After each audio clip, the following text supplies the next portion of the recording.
How's that? Is that harder? Yes. All right, Barry, let's call the meeting to order. Okay. Thank you, Mayor. We'll go ahead and just review the consent agenda items. Okay.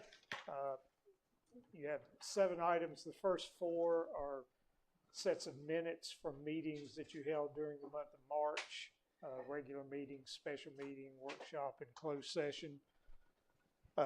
Item number 5 is a proclamation that the city adopts annually, proclaiming Arbor Day in Belmont. This year that would be April 29th.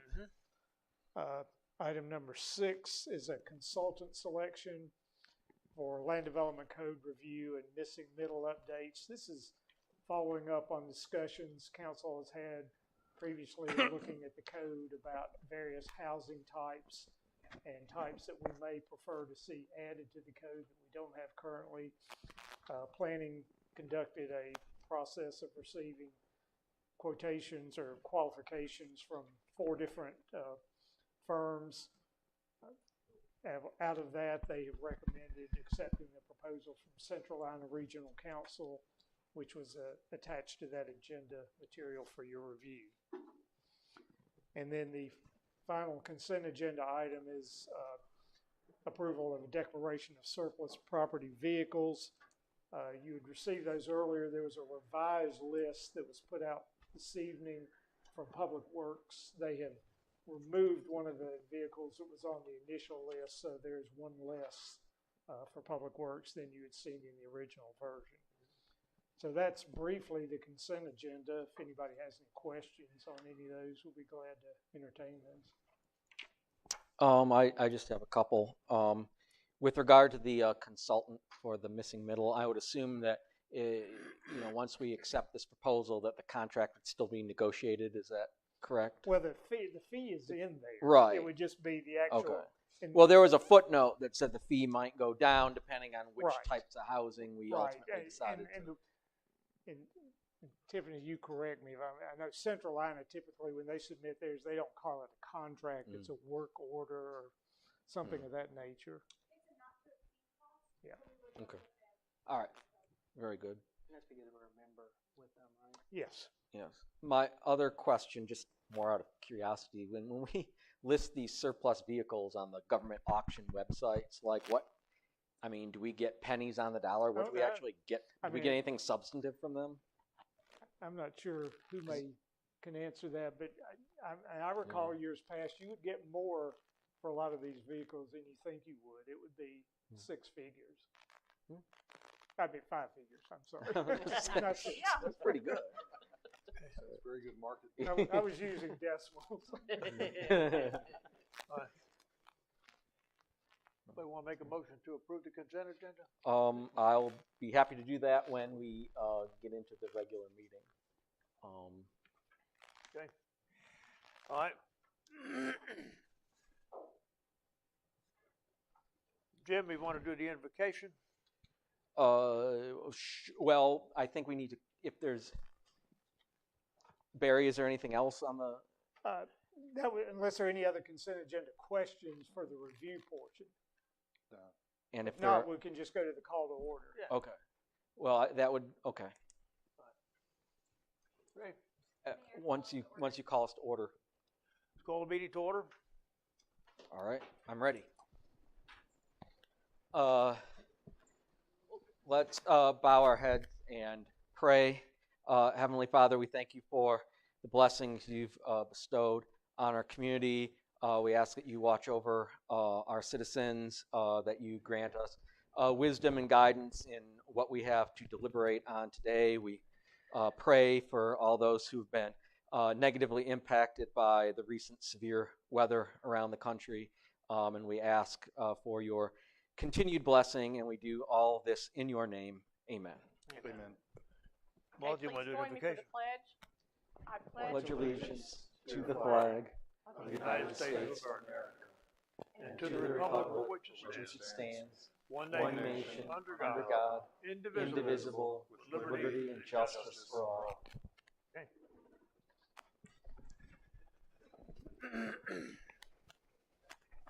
I think Phil has some recognitions Yeah, we'd like to recognize the Main Street program for some awards they were granted at the recent conference. Phil, if you want to come forward, we'll just to review these, and then we can recognize those who are here in the audience associated with the organization. The program received 3 awards this year at the last conference. They received the Best Infill Building Project Award for the North Street Station. Right. The other award was the Best Downtown Special Event, which was the Moonlight on Main event. Yeah. And then also an award for the Main Street, for the Best Volunteer Recruitment for the volunteer meeting and associate appreciation event that was held this year. Yes, and so each year the North Carolina Department of Commerce Main Street Program has an annual conference. The last 3 years, the conference has been virtual. This was the first year that it was actually live in person. They had the largest conference ever for a statewide conference. They had over 750 attendees, 2.5 days, great work breakout sessions. And then, of course, to cap it off, they have their annual awards program where they gave out 11 awards statewide. And Belmont, we brought home 3 of those awards. During the awards dinner recognition ceremony, they do show just a little short video. So we'd like to show real quick. Yes, if that's okay. So for Best Infill Development for the state was received by Steve and Taya for North Main Station.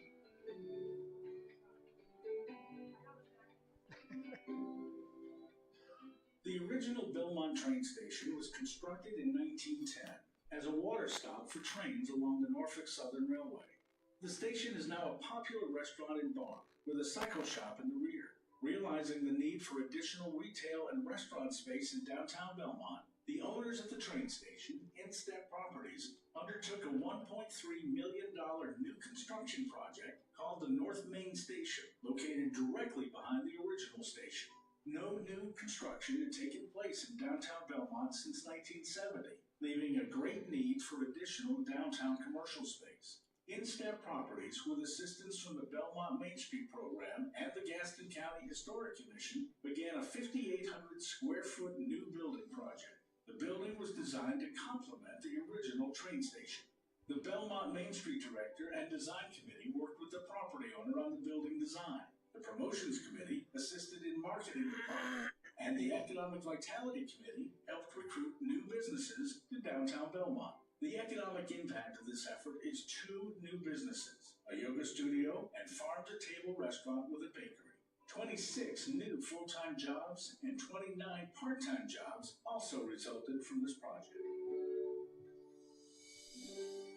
And I don't think Steve and Talia are here tonight, but if you see them, please congratulate them on the award that they received. The second award that we received was our from organization Best Volunteer Recruitment Training and Recognition Program that we have.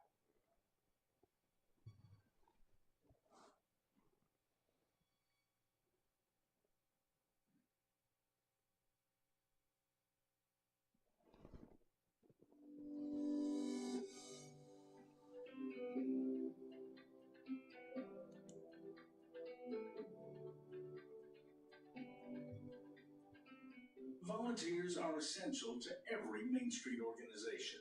In the fall of 2021, the Downtown Belmont Economic Vitality Chairman and members of the Promotion Committee decided to set up shop in a downtown coffee shop at noon and 6 o'clock p.m. on the 3rd Thursday of each month with the hope of attracting citizens interested in the local Main Street program. The events were publicized on social media, specifically a very popular Instagram site.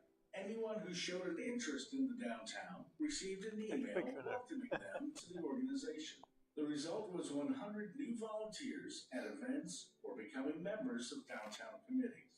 Each year, the Belmont Main Street program hosts a volunteer appreciation event complete with a fun award ceremony. In 2021, it was held as part of Moonlight on Main in Stowe Park, located in downtown. The event, entitled Celestial Soiree, included formal attire, food, beverages, and a VIP space with thematic decorations. A red carpet was rolled out, and attendees were professionally photographed as they arrived. Blue, hand-blown glass vases, adorned with an etched downtown Belmont logo, were given as awards. The Belmont Main Street program also holds quarterly Main Street Mingle events. Committee members gather in person, allowing them to meet, mingle, and discuss what their respective committees are doing. The Belmont Main Street program functions primarily with volunteers who are critical to making the program work. Their recent recruitment efforts have resulted in a more diverse group of volunteers comprised of both longtime and more recent Belmont residents. The volunteers represent all generations, genders, and ethnicities. They help execute events more smoothly and effectively, and that results in increased foot traffic for downtown.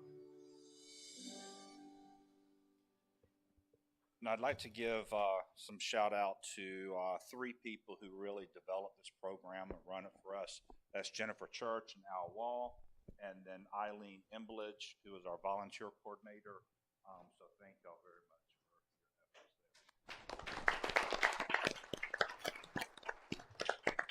The third award that we received was through promotions for having the best downtown special event, which was Moonlight on Main.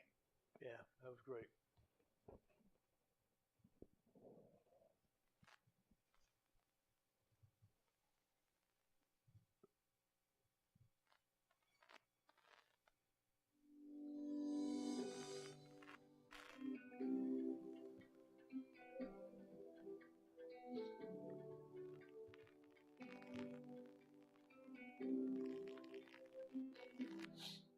During 3 consecutive weekends in October and November 2021, Moonlight on Main took place in downtown Belmont. This event series resulted from the partnership of numerous organizations, including the Belmont Main Street Program, Downtown Belmont Development Association, the City of Belmont, Belmont Tourism Development Authority, Gaston County Tourism, Elements of Empowerment, and the Gaston County Arts Guild. The $200,000 event centered on the Museum of the Moon International Art Exhibit, created by United Kingdom artist Luc Duran. This exhibit is a 23-foot inflatable globe covered with detailed NASA imagery of the lunar surface, creating a nearly exact replica of the moon. The exhibit was located in Stowe Park in downtown Belmont. A free opening night art exhibit and downtown art tour ushered in Moonlight on Main, with original artworks displayed and artists discussing their works. A self-guided outdoor walking tour of 20 artworks was projected in lights. Other activities included Boo Fest, Halloween bar crawl, Howl at the Moon for Furry Friends event, and live music, including a Pink Floyd experience with video projection and laser light show. The 3-weekend event attracted 21,000 visitors, many having never been to Belmont before. More than $1.5 million in retail sales and hotel stays by visitors from as far north as Vermont and as far south as Florida resulted from this event series. This remarkable economic impact also included $35,000 in profit for the Downtown Belmont Development Association, which will enable the organization to host additional popular events. Moonlight on Main was also recognized by the North Carolina Association of Festivals and Events with awards for Best Brochure, Best Event Photo, and Best Overall Event.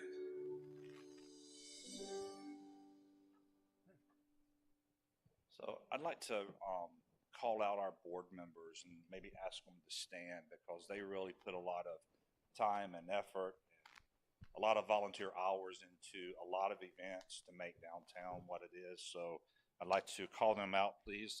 Jennifer Church is our current board chair. Joe Jordan is our vice chair, if you can hear me in the back. Elizabeth Simcox didn't make it. She is our treasurer. Amy Bossard is our design chair. Al Wall is our economic vitality chair.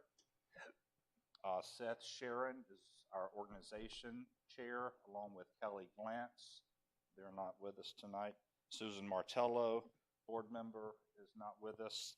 Our two council representatives, Jim Heffron and Mark Seelinger. Kevin Kraus is also on our board. And then we have an ex-board member here with us who is also one of the main people to help us with Moonlight on Main, and that's Angela Street.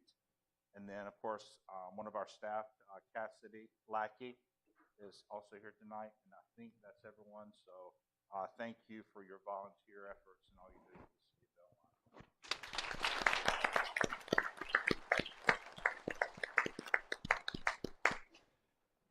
Thanks, Bill, and that was your team was great. Great.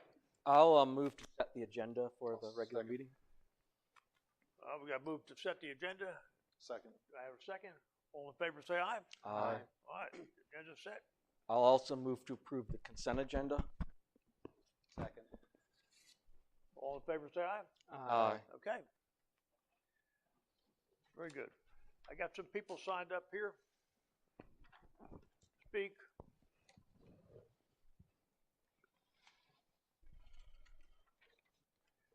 On public comment here. He'll call your name. Yep.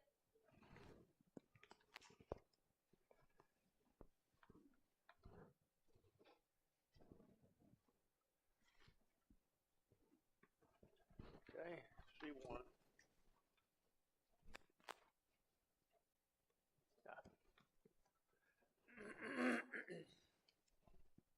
All right.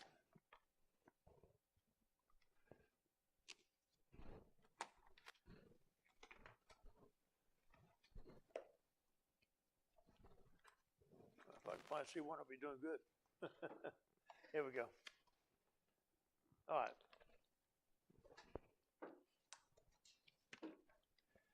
Public comment. David Hyatt's the first one to speak. David, tell your name and address. And you have 3 minutes to speak.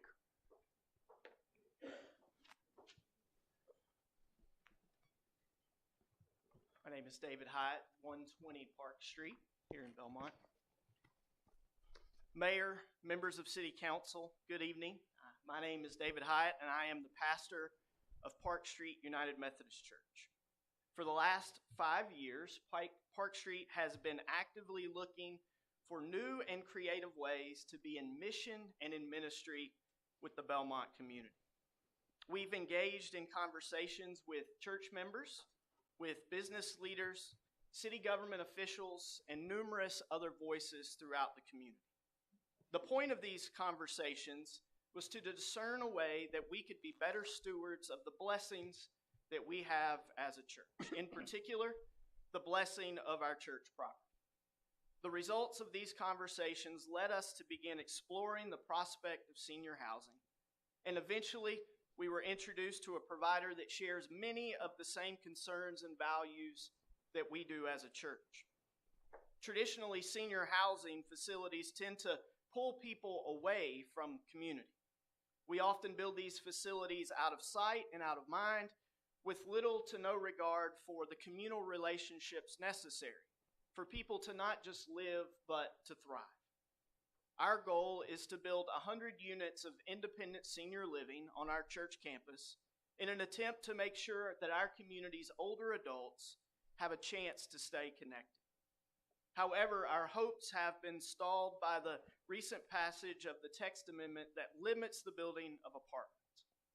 All of us are aware of the issues that arise with overdevelopment, crowded roads, and overburdened school system.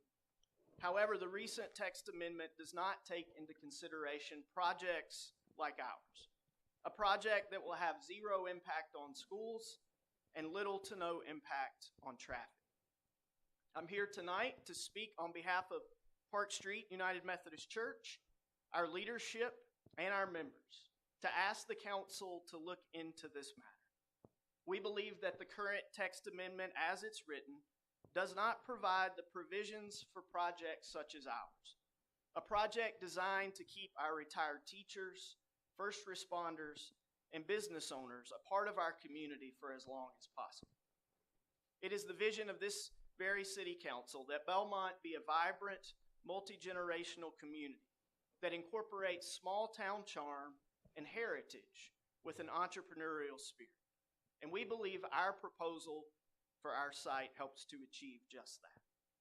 For over 100 years, Park Street has been a part of the Belmont community. The church has seen lots of changes come and go, but one of the things that has always remained the same, what has always made Belmont great, are the intergenerational relationships that help to strengthen our community. I ask you tonight to please consider revisiting this text amendment and to consider an exception for senior housing or other projects that serve to keep our oldest neighbors in Belmont. Thank you. Thank you very much.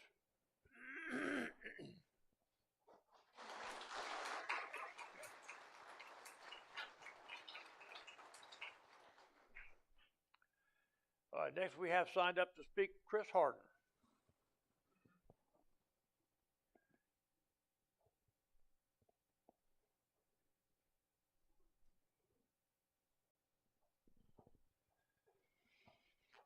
Say your name and address, and you have 3 minutes to speak. Okay, Chris Harden, 723 Wood Lily Drive in Belmont. And right now, Amanda, who will be speaking after me also, she's handing out a copy of a tech memo that explains a lot of things more in detail. I'm going to say one more thing on here. This is actually the rock of the site we're talking about. Okay, first of all, thank you, Mayor and City Council, and I think there's planning people here tonight too, so just for allowing us to address you tonight. We're a group of concerned Belmont and Gaston County residents who live in the Belmont area. Just looking at the Henry Chapel Road proposed development, what really pulled this group together from around Belmont was the developer-hosted meeting on October the 18th. Since that time, the citizens have gotten together. We've dug into technical issues. I know a lot of the technical issues as an engineer and farmer. And what we want to do is we want to present things that assist the City Council and the Planning Commission about how a high-density development in this area of Belmont, in other areas it's fine, but this area would really be a problem. One reason is we want to be able to get the technical issues in a way that summarizes it. And our long-term goal is that we would get or a short-term goal is to have a working meeting with very deep technical issues that have been really overlooked by the developer. So the other thing, you'll see other people from the community there and other communities. They'll be presenting on significant environmental impact issues, with it being a critical watershed. That's in your folder there. And also, it turns out it's a critical mineral area. That right there is a piece of rock from the site that has chromium and all sorts of other stuff in it. I'm a person who knows what that looks like and can tell by looking at it. And we'll also talk about adhering to the Belmont and Gaston County regulations on complex sites like this, and also public safety, and then also comments on the public safety and traffic impact analysis that developers turned in that has some things lacking. I'm going to start off just with water and sewer. I've been in the area for 30 years, worked extensively with Charlotte Water, and looked at all the areas. As we all know, water and sewer are under incredible stress right now in this area. There's a big project that Belmont has going forward. We do not think that 74,000 gallons of additional flow per day that is projected by the developer is a prudent decision at this time, or possibly for a very long time, because we just don't know what's going on with the wastewater. This would put significant strain on the treatment plant, existing one of Belmont, but then also, even if it goes to Stowe, the cost could be very significant because of the complexity of this site, its location, and also the type of even domestic wastewater it would provide. Belmont has a large project coming up that the more water you get down over the hill, like in Henry's Chapel, the more it's going to cost. And that would have to be spread over all the citizens. That's a concern. Now, so we would go ahead and say that Belmont needs to look at its water and sewer projections specifically for that site because of how difficult it is, the shallow bedrock, and the potential of impacting wells around it where you may have to hook up 50 to 100 citizens. Okay, thank you much. Time's up. It's Thank you, Chris. Great. Thank you. Next, we have signed up to speak Juan Logan.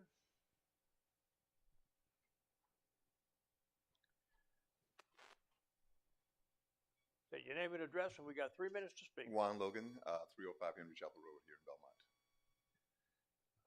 Belmont planning and zoning ordinances require that development of a watershed protection area or groundwater protection area be evaluated through environmental survey according to chapters 15 and 16 of the ordinances. The environmental survey is required by chapter 113A of North Carolina General Statutes. If Belmont does not have the ability to review, then it has to reach out to Gaston County and the NCDEQ for assistance. Belmont may not have the capabilities to conduct a complete technical review of this complex survey. Outside of technical resources may be required. Public records show that more than 60% of the proposed Henry Chapel development is in a watershed protection area. Because of this, a thorough environmental survey needs to be conducted under the direction of the Gaston County Environmental Protection Division and the North Carolina Department of Environmental Quality as part of an initial review of the project. To evaluate the watershed protection area, a preliminary site walk, collection of samples of bedrock outcrop, and review of North Carolina Geological Survey maps were completed. Results indicated that a large section of the site have critical minerals that may leach heavy metals into drinking water wells surrounding the site. Critical minerals impact groundwater with a minor change in pH if and when surface soils are exposed to changed conditions and with reduced water infiltration and increased oxygen content. The complex nature of the proposed development site evidence critical mineral bedrock. Both county and state regulations show Belmont should reach out to qualified public professionals to assist with a technical evaluation of the proposed site. Well water became undrinkable near homes of Duke Energy's Allen Steam Station because of similar issues. What will be the unintended impacts surrounding groundwater wells from the proposed development? Who will be at risk or liable if Belmont approves development plan impacts and the plan impacts groundwater and drinking water nearby the site? Does Belmont want to another sort of Duke 2.0? Who will restore the drinking water to approximately 100 private wells surrounding the site if our drinking water becomes unfit for drinking? The right to safe, clean drinking water trumps the right to development. Thank you. Thank you. Appreciate that one. Next, we have signed up to speak Amanda Memrick.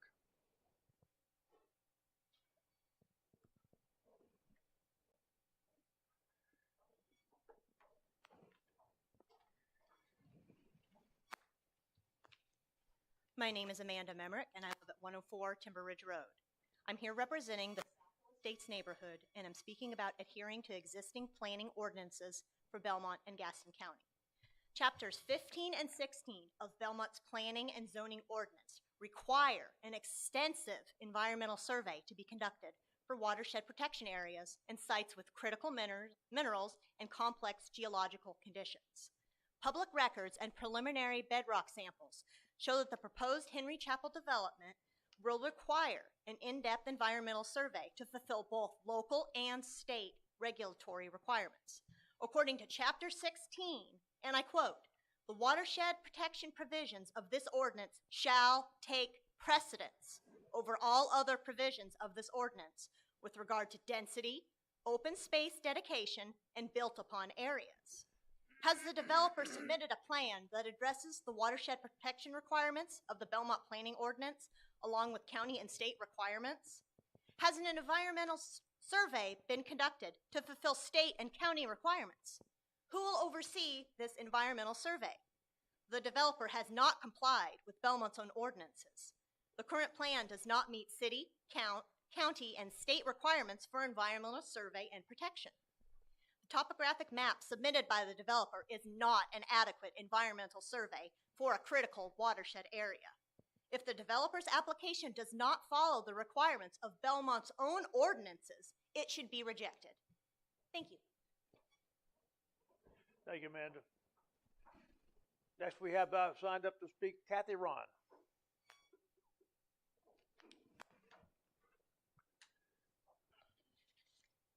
Good evening. I'm Kathy Ryan. I live at 1001 Pure Point Drive. I'm here to speak on and reiterate the public safety and traffic requirements for the Henry Chapel development. Belmont's development plan requirement identifies several items and issues that will require an in-depth traffic impact analysis. The traffic impact analysis provided by Kimley Horn provides preliminary information that needs to be considered by Belmont and North Carolina DOT planners. However, it does not include traffic from several recent neighborhoods that were approved and the large volume of regional traffic on South Point Road. Widening this congested portion of South Point Road is not included in any North Carolina DOT projects in the near future.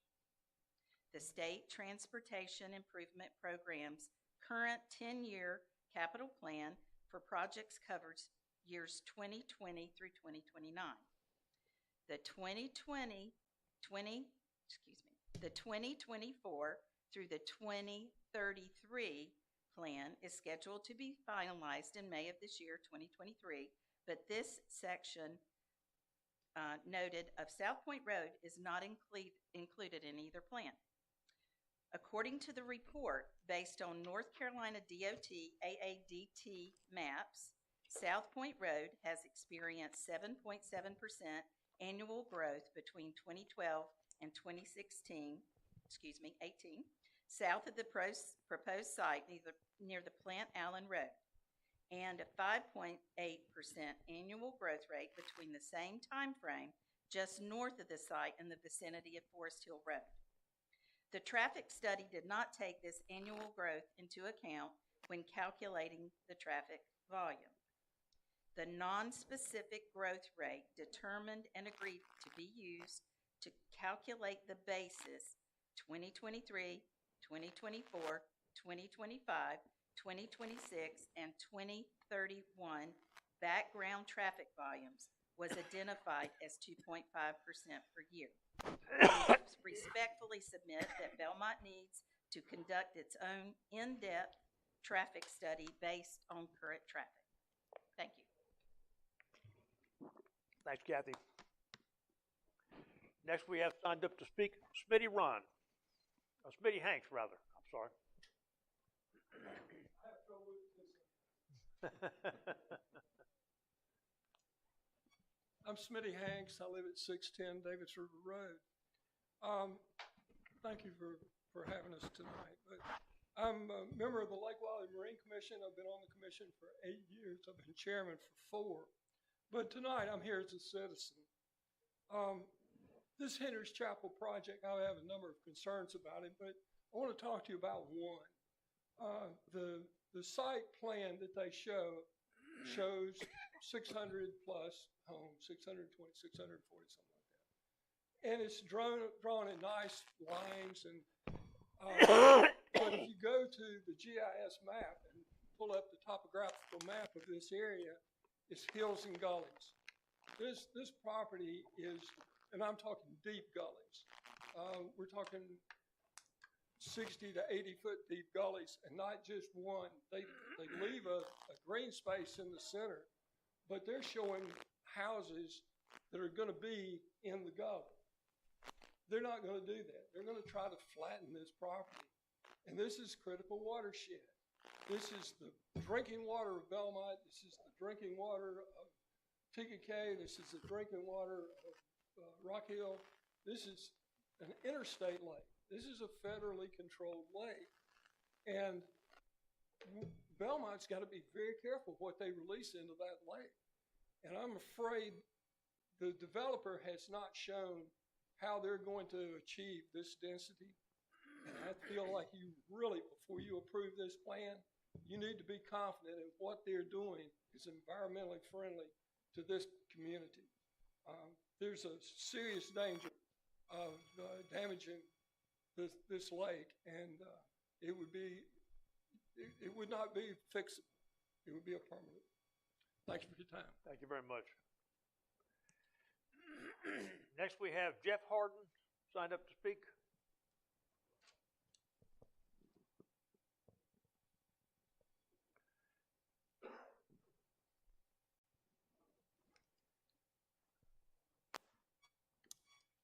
My name is Jeffy Harden, and I'm at 723 Wood Lily Drive.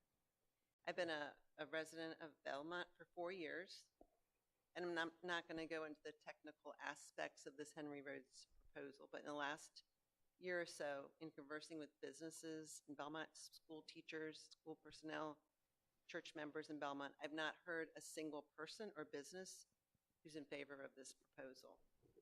And these are your constituents. As far as I see it, no one is looking favorably on this project due to the problems that will come with more density in our area.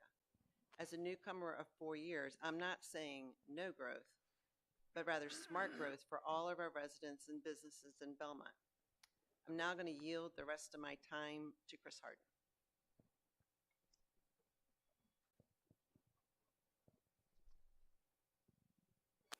Wanted to do too is kind of pull together what everybody said in a little package, and also ask that we get a working meter later on for some of the more technical issues. In your folders, there's a map here that shows it's a critical watershed. This was missed by the developer. I couldn't believe they didn't quote it. This is a state and federal requirement. Smitty talked about a little bit of that. That's that blue and green right here. That is right in the middle of about 70 to 100 drinking water wells. Okay. The problem is when they cut that down, like Smitty's talking about, they expose it to oxygen. It's very similar to what happened. Not exactly. It's very similar to what happened to Duke Energy. It was the change in pH that caused the metals to go in the solution. That's a very unique situation, and it really is, I would say, beyond the capabilities of most planners or council people. Typically, Gaston County will get involved, like they're doing over in the Piedmont Lithium area, or this is way beyond what Belmont can handle. I would definitely say that they need to look at pulling an in-depth environmental survey. The developer called it an environmental survey. They provided an environmental checklist like you do for buying a property, like ESA type thing. Definitely not adequate. Their own traffic studies showed significant problems with the traffic counts. They basically show if you use the real numbers, it at capacity in about 2 years. And then the other thing too is with the wastewater, and then also compliance with the ordinance. They really are not following the ordinances for submitting. Chapters 15 and 16, and we have that in your package also, have certain things that the developer has to do even at the sketch plan, and they have not done that. So we would say that there's legally required items. Also, there's helpers in the form of Gaston County and then the state that are working in other parts of the county that could definitely help with looking at all these things. Would strongly encourage Belmont to reach out to those folks. Also, in closing, there's some really cool things you could do with this property, set apart as a parkland that could allow more intensive development in other parts of Belmont. So it really is about smart growth, looking at it strategically, and really listening to what the citizens in the area are thinking about. Thank you. Thanks, Chris. Next, we have signed up to speak Frank Trawick.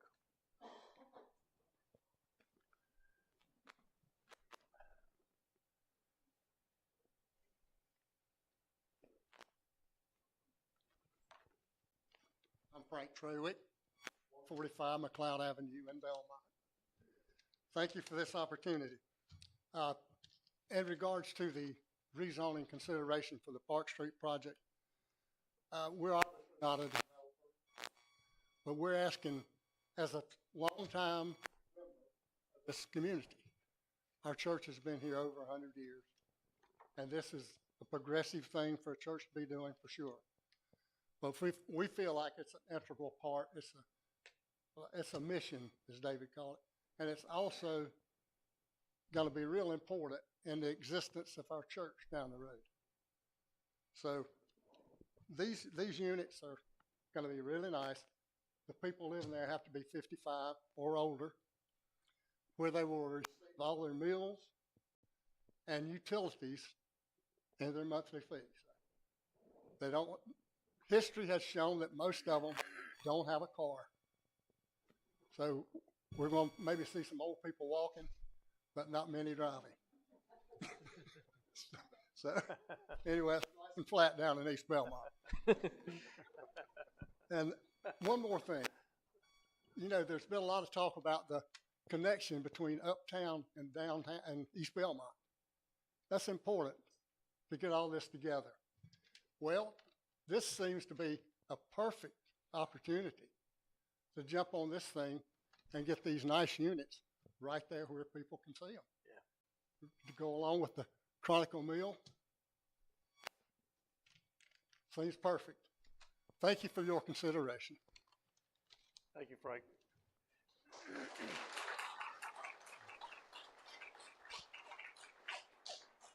Next, we have signed up to speak Richard Boyce. And you know the routine, right? Where's the hourglass? Richard Boyce, 112 Dory Drive. Mr. Mayor, City Council, fellow citizens.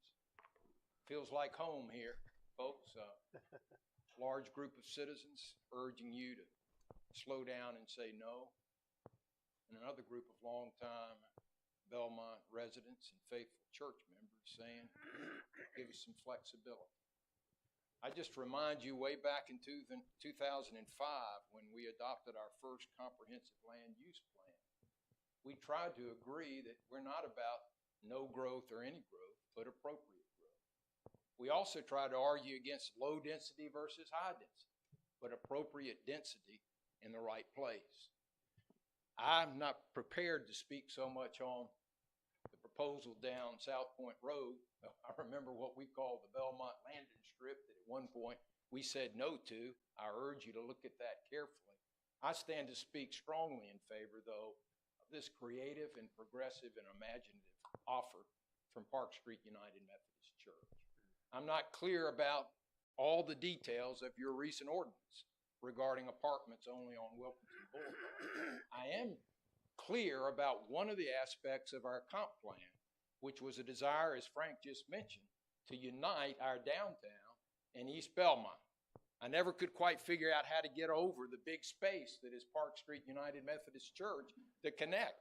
But here they are offering not only some higher density and a place that's appropriate, but density for the sake of senior citizens, which we desperately need. Whatever you need to do to revise the ordinance that's prohibiting this, I urge you to do that. That would be leadership and vision for the sake of the city of Belmont. Thank you. Thank you, Richard.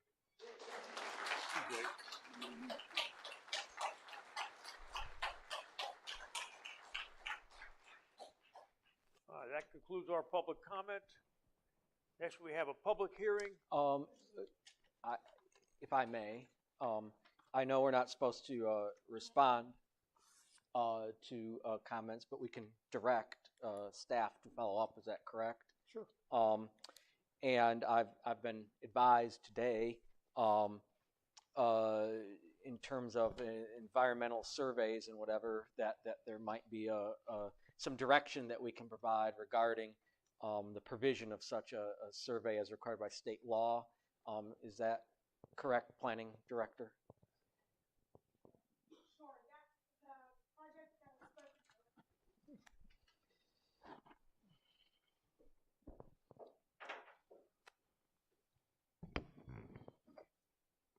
Sure, so there's a project that was spoken to heavily tonight, and that's still under review by planning staff.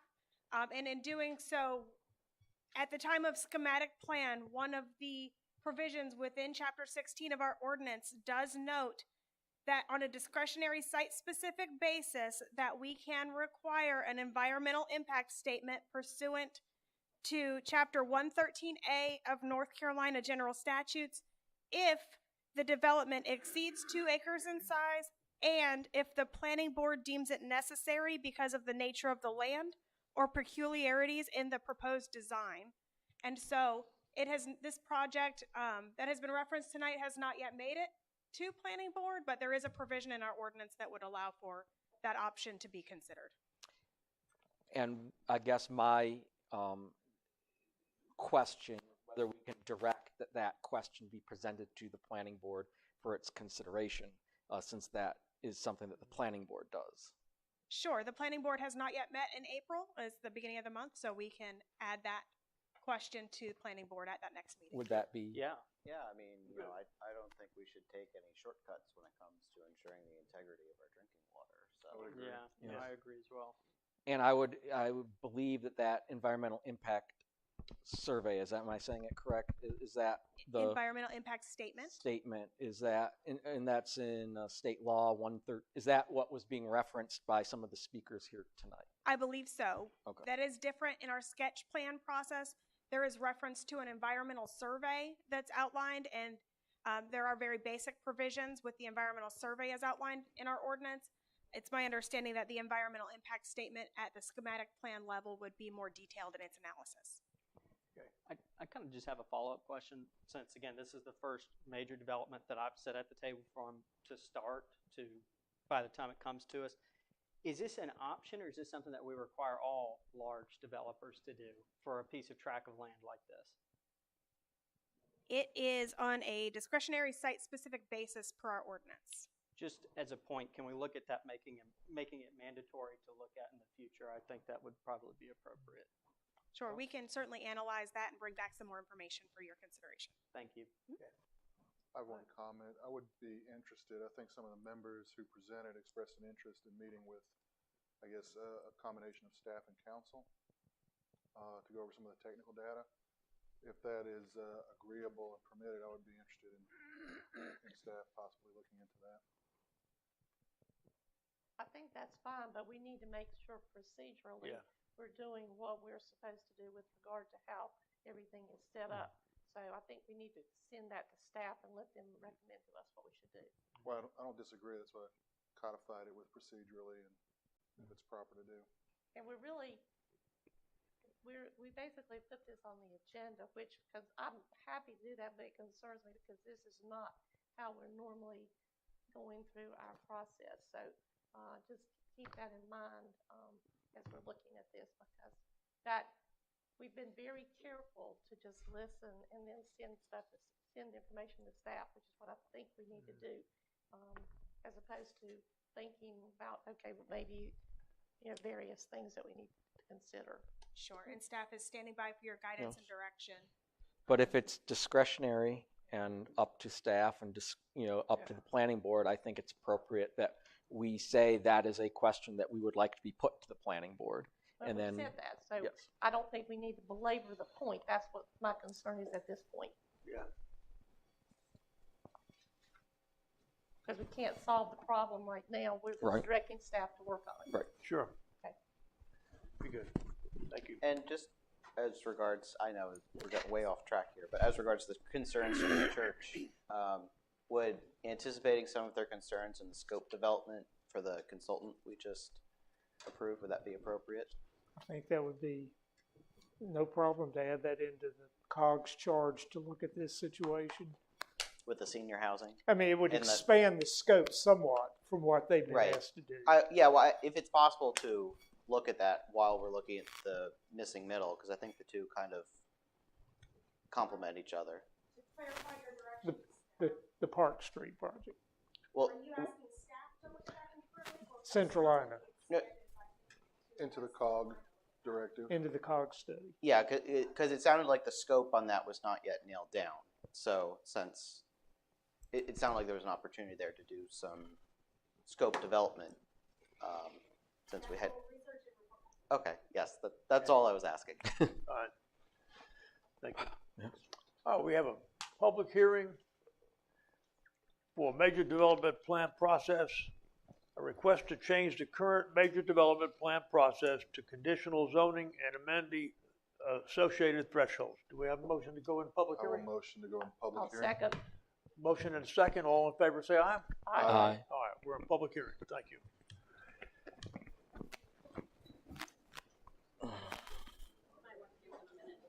Yes. Maybe like a brief recess. Yes. No, there's no interest in text amendments. What?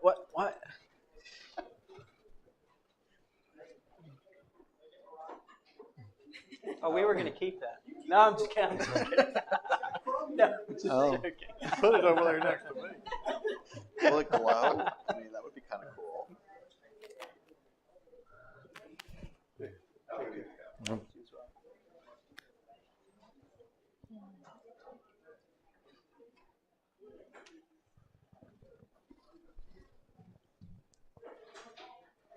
People, yeah. Man. No one wants to hear the text amendment. You ready? That's the most exciting part. I know. For lawyers, it is. I get excited about text amendments as Mark does about numbers. Yeah, I'll have my turn soon. It's true. This one has a little bit of both, so that makes it fun for everyone. Yes.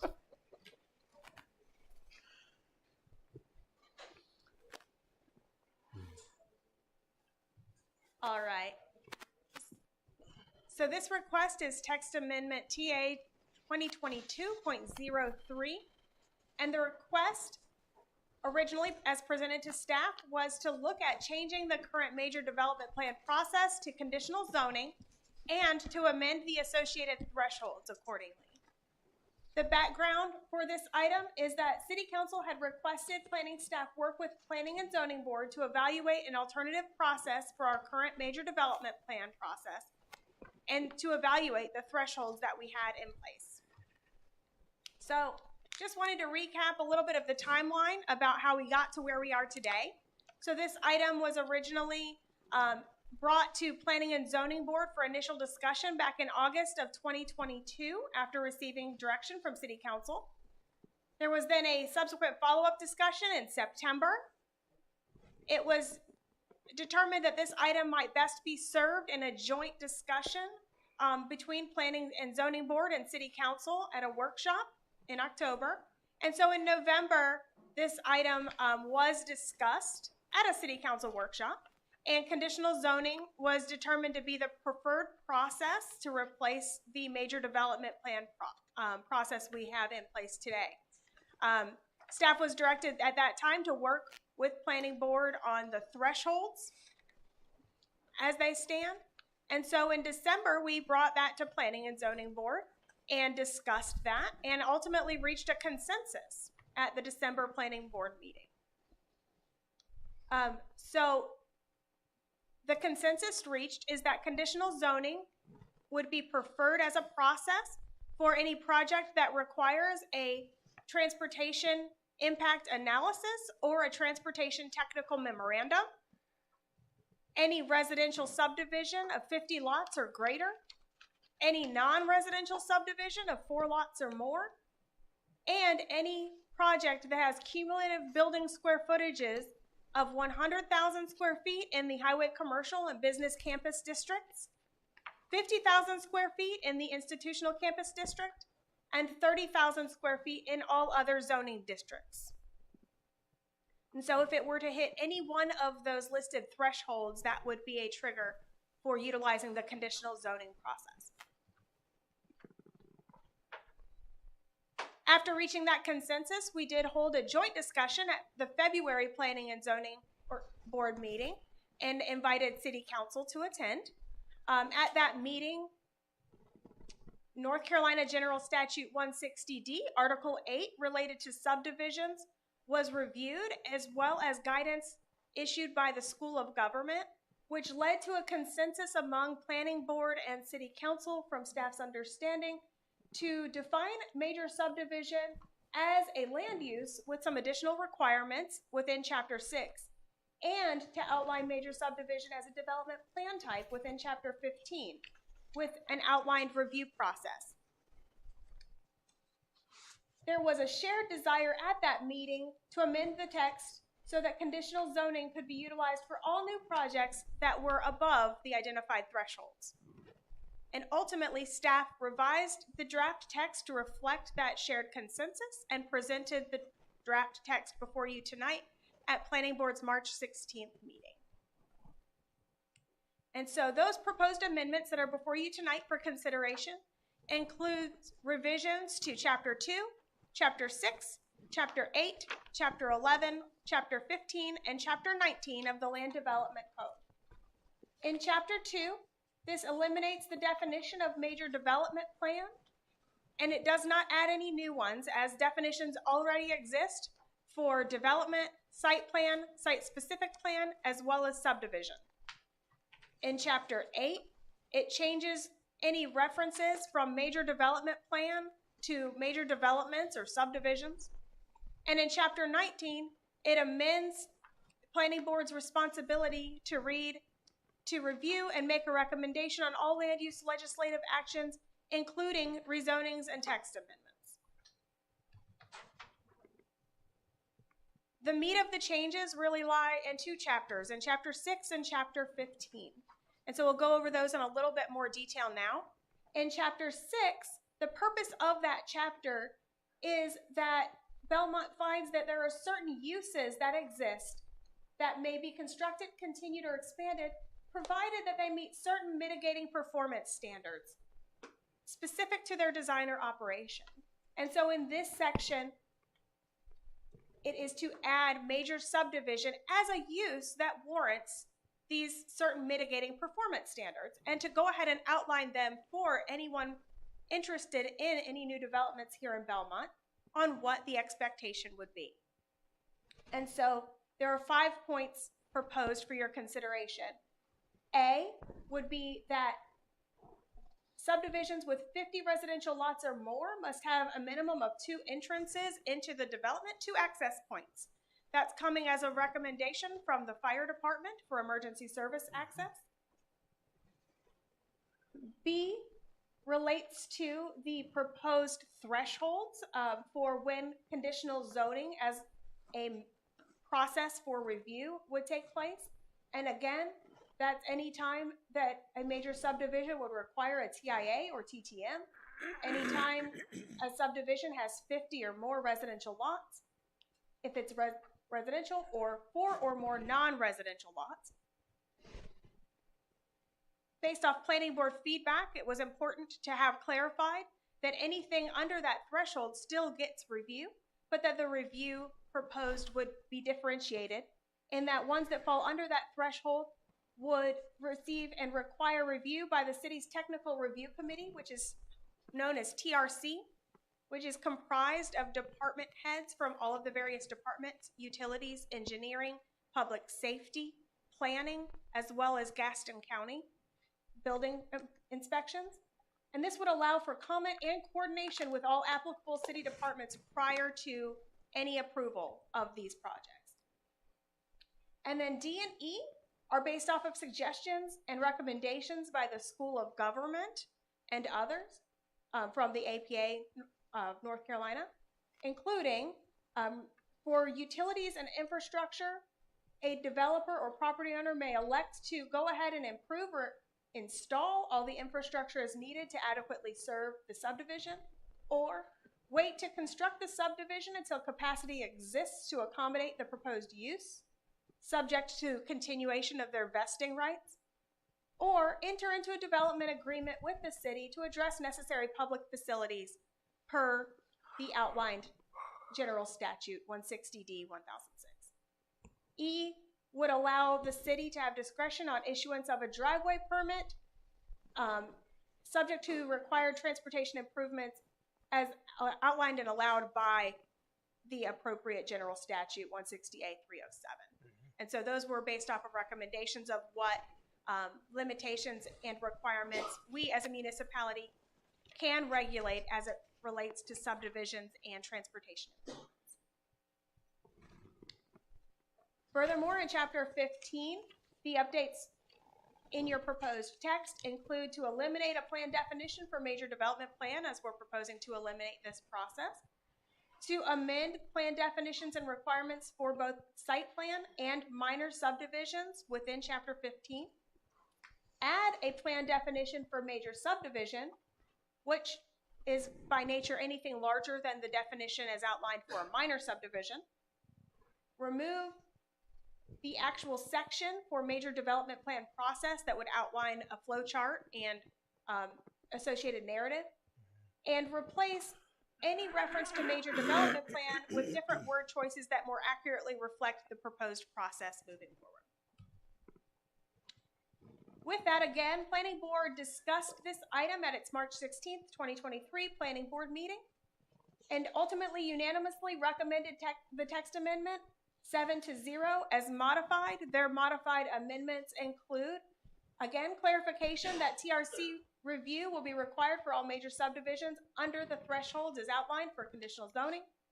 Clarified the text in terms of referencing NCGS in front of any reference to general statute provisions in Chapter 6, as well as clarification of the definition of site plan in Chapter 15. When it was presented by staff, we had clerically overlooked something that acknowledged a cap on site plan at 30,000. With this proposed amendment, there would be no cap on the size of a site plan as it relates to that project. So that verbiage has been stricken out from the proposed text before you tonight. So again, the text before you tonight has included Planning Board's recommendations within it, and staff is requesting City Council to receive the Planning Board report and hold the associated public hearing for this text amendment.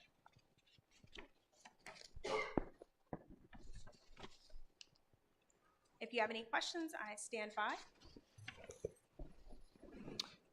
Just to make sure, I know you've corrected some, but in Chapter 6, we're adding a section, and in Chapter 15, we're taking out a section in these amendments, and I just want to make sure that we renumber all subsequent sections accordingly, adding, making them one higher in Section 6 or Chapter 6, and one subsection lower based on the removal in Chapter 15. Yes, the staff will update the numbering accordingly upon adoption of any text amendments by City Council. Although there's two 15.7s, so you only need to modify one.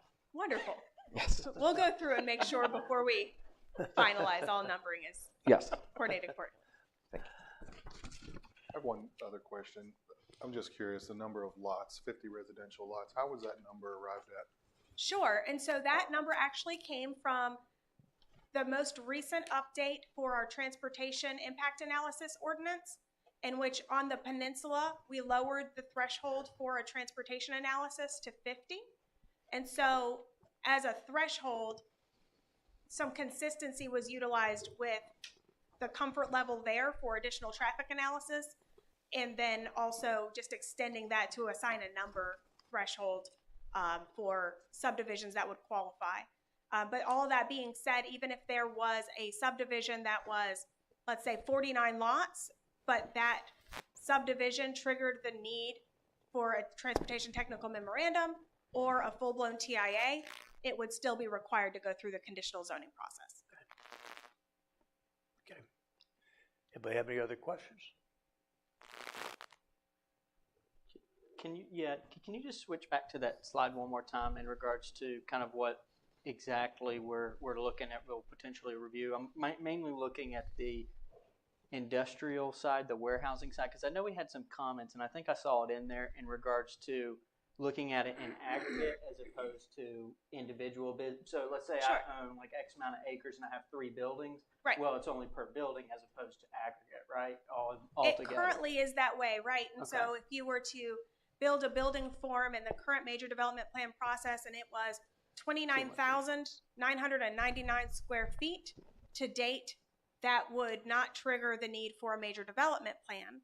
Understanding that projects tend to be a bit more holistic, and to try to make sure that we are being more thoughtful, we are suggesting an accumulative square footage. And so if there's multiple buildings on the site where that square footage is trying to be distributed between multiple buildings in order to squeeze under a threshold, we're trying to capture it by being accumulative in the proposed text amendment. Perfect, thank you. Does that apply if the square footage is on different lots? If they're like doing a development on multiple lots and they've got buildings on different lots and... Sure, so that is probably a multifaceted question. If they are proposing multiple lots within one site plan or one review, it would be done per development application. So if they're combining 3 or 4 parcels into one development site overall, it would be for that application for development. Okay.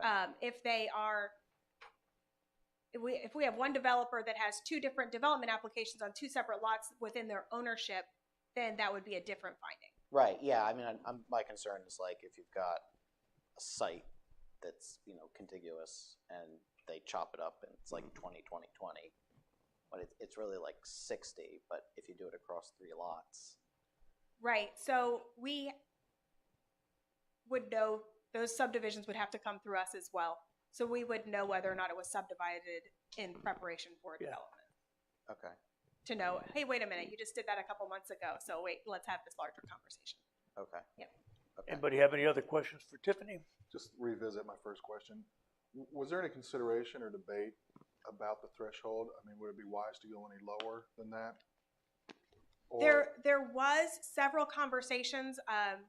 As you recall, it went to planning board several different times, and we did look at this, and ultimately it was debated to go lower. It was debated to actually go higher, and 50 is where we landed in order to try to keep things as streamlined as possible in aligning with the threshold of comfort with the Transportation Technical Memorandum, and also based off of the guidance received from the School of Government that said, you know, it probably makes sense for larger subdivisions to utilize the conditional zoning process, but they may provide a bit of caution if we were to do it for every smaller subdivision.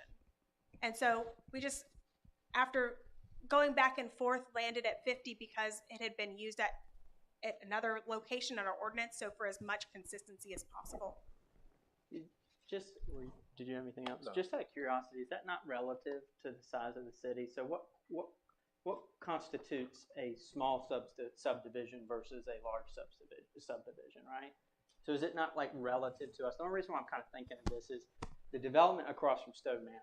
I think they're doing what, like 11 or 12 home sites there, but they could have done what? How many could they have done? It was quite a bit. Kind of surprised me. I think the density was like 3 or 4 units per acre. It was about or 30 like units. that. So Yeah. in that instance, I'm just trying to think, like, as it pertains and how it's relative to Belmont, something of that magnitude does impact our city quite a bit, particularly in that kind of location. So that's why when I'm looking at 50, you know, that's kind of like a high number when I'm relatively thinking of Belmont as a city. Sure, and one thing I will say with that is remember that the Transportation Technical Memorandum option that's retained within this proposed amendment is something that can be utilized by the planning director if the site is situated in an area where additional transportation analysis may be warranted, right? If it's not very far off from an intersection, if the trips generated are really right at our threshold, based off of the vehicular use, right? There are provisions outlined in our ordinance that guide the planning director on when that additional analysis might be warranted. So we would go by that guidance. But that provision does allow for a little bit of discretion when those developments do come in that might be below the 50 threshold. Gotcha. Okay. Anybody have any other questions? Was there any discussion on the 50 on lots versus units? Sure. So that's twofold. The units would likely be what would trigger the TIA or Transportation Technical Memorandum. The lots is specific for subdivision. And so we included both bullet points to make sure that we could capture both types of projects. Okay. Okay. Any other questions? We have a motion to come out of public hearing? I'll motion. I'll second. Got a motion and a second. All in favor, say aye. Oh, yeah, that's a good, was there any public comment? Was anyone signed up for public comment? Nobody signed up for public comment. All right, yeah. Okay. Good call. Yes. All right. We gotta, let's vote, sorry. All in favor, say aye. Aye. Okay. That's consider the adoption of an ordinance approving a zoning text amendment, major development plan process, a request to change the current major development plan process to conditional zoning and amend the associated thresholds. I would motion to approve. Motion to approve. Second. Second. All in favor, say aye. Aye. Okay. I would also move to find that these text amendments are consistent with the goals of the comprehensive land use plan and other plans by promoting the goals of land use and economy, and a reasonable request in the public interest because it aligns city land use regulations in compliance with state law. Second.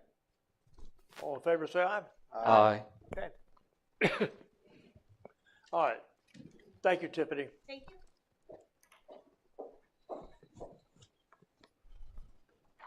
All right. Next, we have board reports. You have a couple of reports from two of your boards, the Planning and Zoning Board and Environmental Sustainability Board. These are minutes of their recent meetings that are there for your information. As far as the interim manager's report, just a few things I wanted to make note of.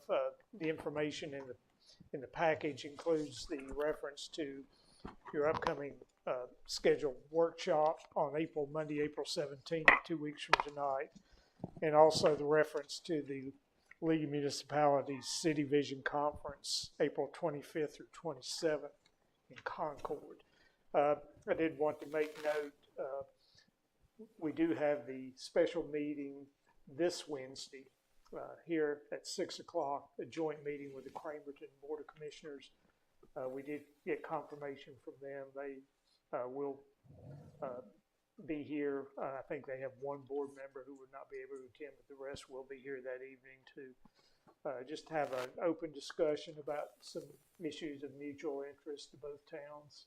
So that's scheduled at 6, and we will have, given the timing of that, and that we are having people from Cramerton as well, we will have some food here for you for that meeting. And again, that starts at 6 o'clock. Okay. The other 2 or 3 things I just wanted to mention. The code enforcement report was placed out before you tonight. The only finance report I have to relay at this point is just to, again, for public consumption, point out what you were already aware of, in that the 2022 audit was submitted to the Local Government Commission last week and received. So we are now up to date with all those submissions. Once their review and approval is granted, then we would be freed up to pursue the financing that's been talked about for some time for the Recreation Center. So hopefully that'll be coming up shortly. And then a couple other items I just wanted to follow up on from the open or other business discussion at your last meeting. You each received tonight a report that was put together by Bill Carroll, our Public Works Director, in following up on the issue that was raised about the cemetery issue last week or last month. And he's gone into, I think, quite adequate, thorough detail in researching the history of that situation. This information has been shared with Ms. Feimster. He's discussed this with her and gone over it all.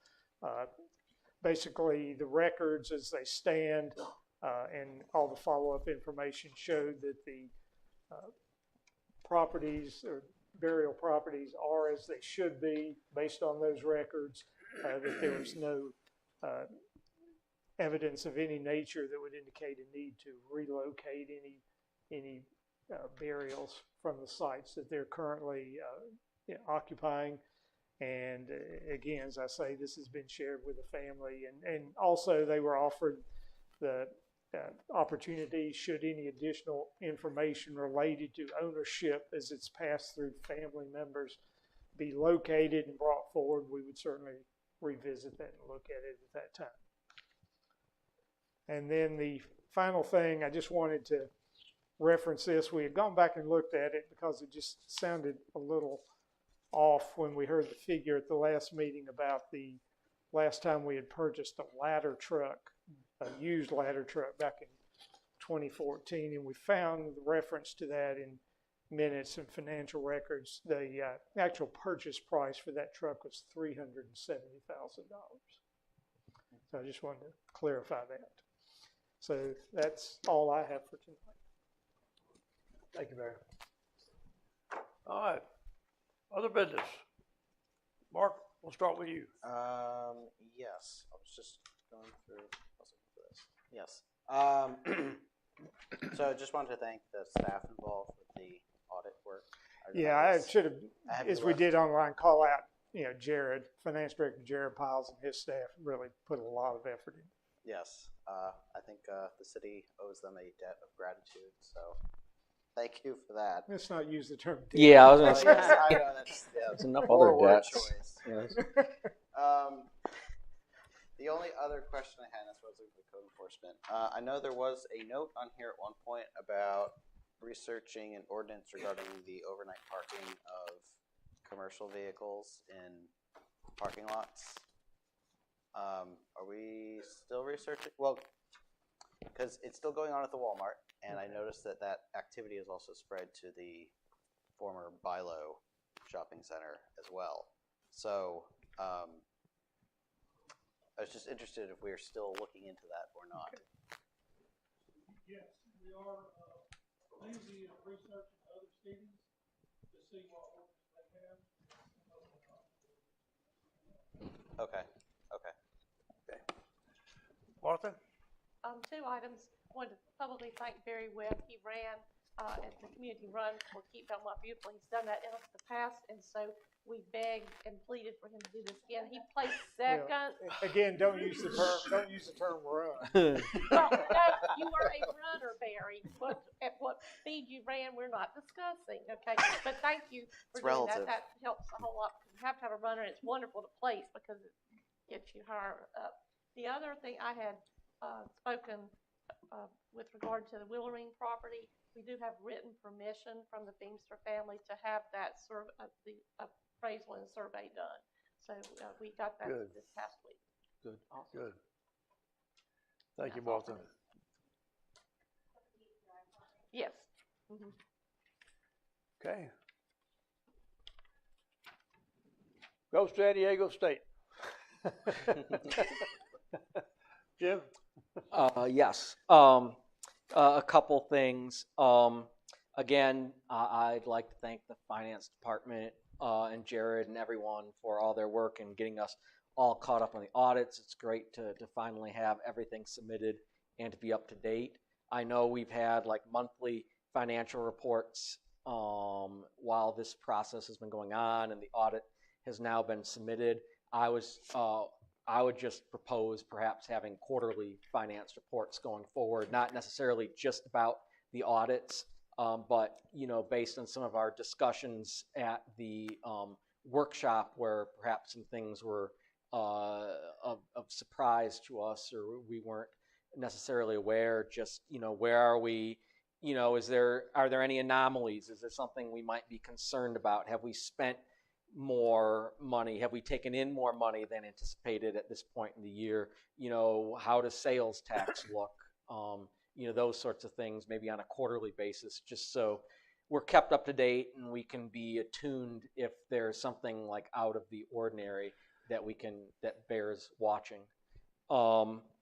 So let's see, we thank the finance department. I'd also thank Peyton Ratchford, recently departed from the planning department, for all of her work and the many presentations that she's given to us over the years. And finally, I know I've heard some things about there being a lot of lights out on Main Street recently. And I know I've talked to Bill about that, but maybe just for public consumption, Bill could just give us an update as to who's responsible for that, like how we got into this situation, who's responsible, and he's here. Well, yes. What a coincidence. Who was it, Jim? Yes. Yeah, so Jim had reached out about some downtown decorative fixtures, either not shining. Some were shining during the day, others are missing. We have 2 missing currently. So yeah, Duke Energy is responsible for all those lights. We lease them through Duke Energy, and we report those when they're either missing, damaged, or not working properly.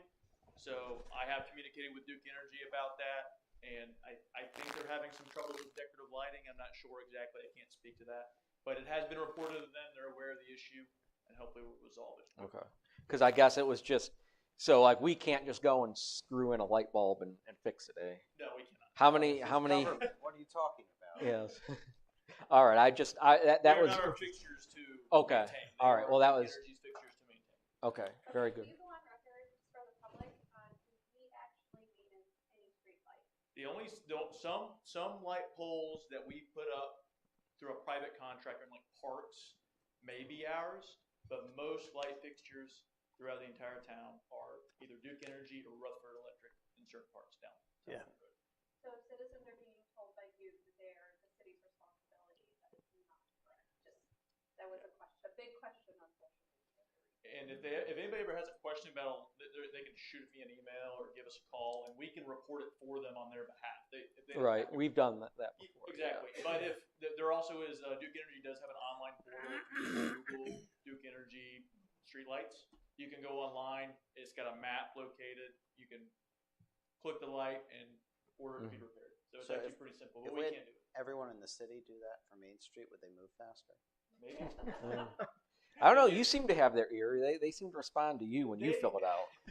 Well, I think it's sometimes if you put a work order in for a certain thing, say a missing light, that doesn't mean necessarily that they're going to fix a light across the street that's not working properly. So sometimes you have to go individually and make sure each light is reported, which I did. Yeah. Make sure they're all on there. All right. And since you brought up lighting, I should mention, I've had a lot of complaints about the Harris Teeter at the front of the building that's not safe. And so I talked to Larry Rayleigh, and they have 8 lights on order in case you hear from people, because people were concerned walking across at night. They've almost been hit because people are not seeing them. So they are taking care of that as soon as they get the 8 lights. Like right in front of the Harris Teeter? Yeah. They've been out for a while. Yeah, they have. Very good. Thank you. Thank you, Bill. Oh, that's all I have. Richard? Yeah, I'd like to start off congratulating Main Street on those awards that they received. So thanks to staff and the board for their work. I also like to thank staff for their work on the CIP. That's a very long, intense process. I know that's a lot of hours to put that together. It's a lot for us to digest, but I appreciate the time you put in to cook down that information into a form that we can examine it and deal with it. Again, thanks to the accounting department, Jared and his staff. They did a great job. I don't know that anyone has ever handled 3 audits in a year like Jared did, so it's outstanding work. I'd like to thank Barry for coming here to Belmont as our interim. I feel like you've been a very strong, stabilizing force, and I appreciate that. One item, I've gotten a lot of phone calls. They continue regarding our tennis courts. The after-hours play and the parking is still an issue. I think I forwarded some things to Kevin. And I've told the folks we're working on it to be patient, but I guess those lights are still an irritant. Yeah, so I hate that Zip's not here. I know he has a tennis pro that has access to the lock, because we locked up the lights and turned them off, and the tennis pro is supposed to be turning them off in the evenings. Maybe, I have a feeling somebody might be opening it somehow and getting in there and cranking them off. We do have the technology to put those on a timer that is remotely controlled. We have contacted our electric contractor. He hasn't been available to perform the work yet, but we do have the supplies ordered. We'll get that installed as soon as possible. As far as the parking, we did install no parking signs along that side of the street. So now we'll have to partner with the police department on enforcement to make sure that people aren't parking there when they're not supposed to. All right, thank you. Thanks, Bill. That's all I had. All right, Alex? Yes, I'd like to also thank, of course, Jared and his team. I know that's quite the task, having to do that in my job sometimes as well, helping out with the audit, so I'm very appreciative of that. Phil, Jennifer, it looks like you two are the only ones left. Congratulations. You guys really did bring home the gold to Belmont and really make us proud, or at least me. So very, very great job on that. Excited for that. I do just have a few things. We had brought this up, or it was brought to our attention a couple months ago about using the power box in downtown Belmont. Barry, this predates you. I just don't know if this was ever closed with, I believe it was Rico's food truck. Yeah, they were switching the account into their name. They were switching the account. It's the city's power box, and they were plugging in and switching it over to them, and then we would have to switch it back, and then it was back and forth, back and forth. I don't know if there's been an update in regards to that, but just curious if we had ever figured out kind of a resolution to that one. Oh, you do have that one. Okay. Maybe you should just stay up. Bill, just stay up here. Come on, man.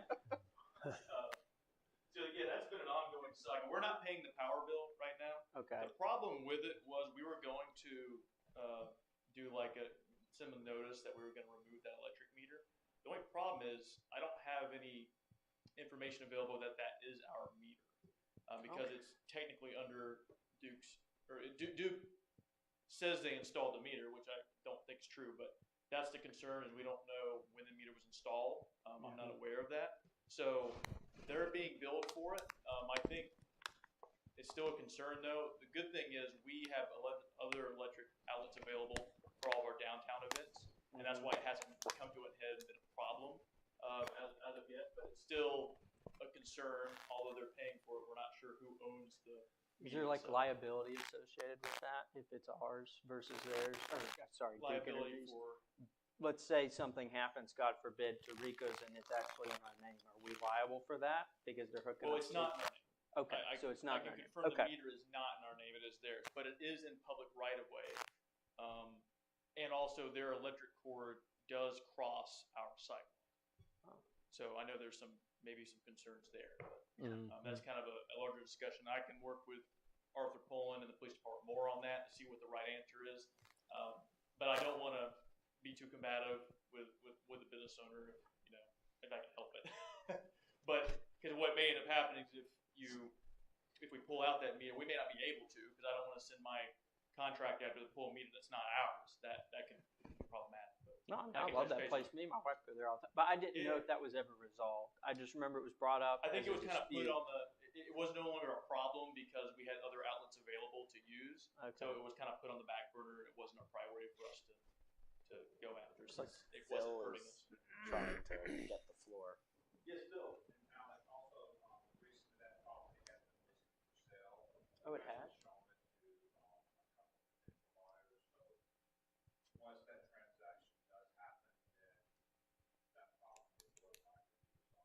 It's the whole lot, right, Phil? That whole little gravel area?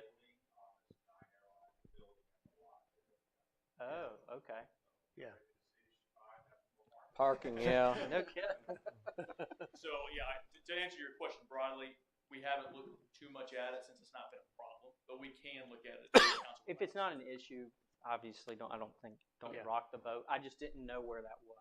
I had looked at an old minutes or notes and saw it was on there. Yeah, we were thinking it was going to be concerned back then because of the use of that outlet for our Friday Night Live series, but that ended up not being a concern. Okay. Since, we moved the Friday Night Live series up there, but we also have another meter box further down towards Main Street that has a plug that we can use. Okay, cool. Thanks, Bill.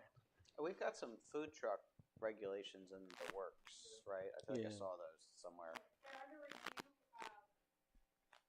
They're actually still drafted in the staff, but they are scheduled to go to Okay. Okay, cool. And then I just have two more things, Charlie. Sure. The apartments over there at Park Street, the church that Park Street United Methodist brought up tonight. It sounds like time's kind of on the essence on that one, right? So if we're kicking this thing to, which I agree with what you were saying to the consultant, is that going to penalize their project, or because I kind of saw some of your facial reaction to that? So. Sure. So it's really, I believe the applicant is in the room to speak on their timeline. I don't want to speak their timeline for them, but that timeline for the consultant is 6 to 8 months.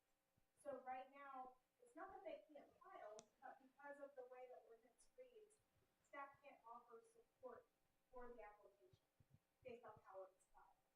And so if there is interest, it's something we can look at as staff for your guidance to know really what avenue to take, right? It could be something like a provision that would allow senior housing as suggested here tonight, or in a specific area.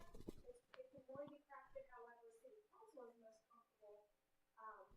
Or we can work with Central Florida to take the longer process, but I do believe the applicant has some interest in filing and getting some traction on this application sooner rather than later.